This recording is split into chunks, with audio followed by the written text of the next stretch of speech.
நம்ம இன்றைக்கி எல்லாருமே ரொம்ப ஈஸியாக செய்யக்கூடிய ஃபென்டாஸ்டிக்கான நண்டு ரசம் தான் எப்படி செய்கிறதுன்னு பார்க்க போகிறோம்.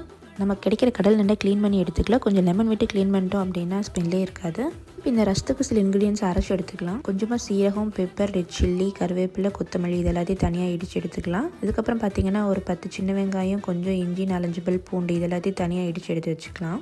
ஒரு ஹாஃப் தக்காளி ஆட் பண்ணிக்கலாம்.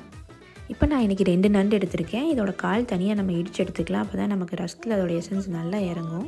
இது பார்த்திங்கன்னா மழை காலத்தில் இந்த நண்டு ரசம் செஞ்சு சாப்பிட்றது ரொம்ப நல்லது. குட்டீஸ்க்கு கோல்டு அந்த மாதிரினா நீங்கள் இந்த மாதிரி செஞ்சு கொடுக்கலாம்.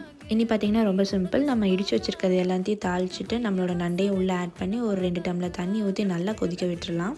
இது கூட கொஞ்சமாக உப்பு, மஞ்சத்தூள் ஆட் பண்ணியிருக்கேன். நம்மளோட ரசம் நல்லா நுரைச்சி கொதிச்சு வரும்போது ஆஃப் பண்ணிடலாம். இது பார்த்திங்கன்னா நல்லா சுட சுட சாப்பாடு ஃபிஷ் ஃப்ரையோடு வச்சு சாப்பிட்றதுக்கு ரொம்ப நல்லாயிருக்கும். கண்டிப்பாக ட்ரை பண்ணி பாருங்கள்.